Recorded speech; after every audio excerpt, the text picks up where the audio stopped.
Maccabees 2. Chapter 2. Now it is found in the descriptions of the prophet Jeremiah that he ordered those who transmigrated to take the fire. Just as it was signified, and as he ordered into the transmigration, and he gave them the law, so that they would never forget the commandments of the Lord, and so that they would not go astray in their minds, seeing the idols of gold and silver and their ornaments. And in this manner, with other sayings, he exhorted them, lest they remove the law from their heart. Furthermore, it was in the same writing how the prophet, by divine response, ordered that the tabernacle and the ark be made to accompany him until he exited from the mountain, where Moses ascended and saw the inheritance of God. And arriving there, Jeremiah found a place in a cave. And he brought both the tabernacle and the ark and the altar of incense into that place, and he obstructed opening. And certain ones of those who followed him approached to make note of the location, but they were not able to find it. But when Jeremiah knew of it, he blamed them, saying, "The place shall be unknown, until God shall gather together the congregation of the people, and until he may be favorably inclined. And then the Lord will reveal these things, and the majesty of the Lord shall appear, and there will be a cloud, just as it was also manifested to Moses. And just as he manifested these, when Solomon petitioned that the place should be sanctified to the great God. For he also drew upon wisdom magnificently, and so having wisdom, he offered the sacrifice of the dedication and the consummation of the temple. And just as Moses prayed to the Lord, and fire descended from heaven and consumed the holocaust, so also Solomon prayed, and fire descended from heaven and consumed the holocaust. And Moses said that it was consumed because the sin offering was not eaten. And similarly, Solomon also celebrated the 8 days of the dedication. Moreover, these same things were put into the descriptions and commentaries of Nehemiah, including how, when constructing a library, he gathered together from the regions the books of the prophets and of David and the epistles of the kings and from the holy gifts. And similarly, Judas also gathered together all the things that were destroyed by the war that befell us, and these are with us. Therefore, if you desire these things, send those who may carry them to you. And so, since we will be celebrating the purification, we wrote to you. Therefore you will do well if you keep these days.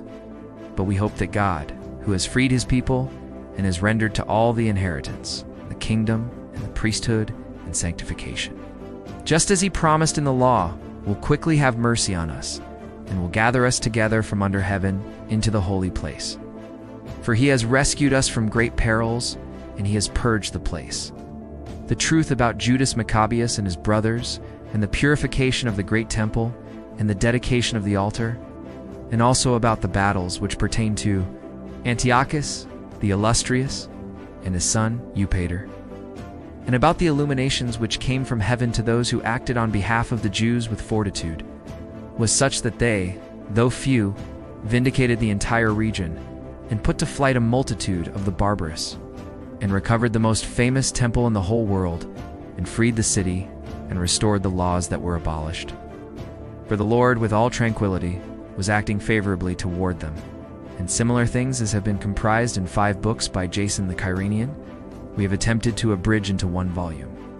4. Considering the multitude of the books, and the difficulty that those who are willing to undertake the narrations of histories find, due to the multitude of events, we have taken care, so that indeed those who are willing to read may have delights of the mind, and so that, in truth, the studious may more easily be able to commit it to memory, and also so that all readers may find it useful.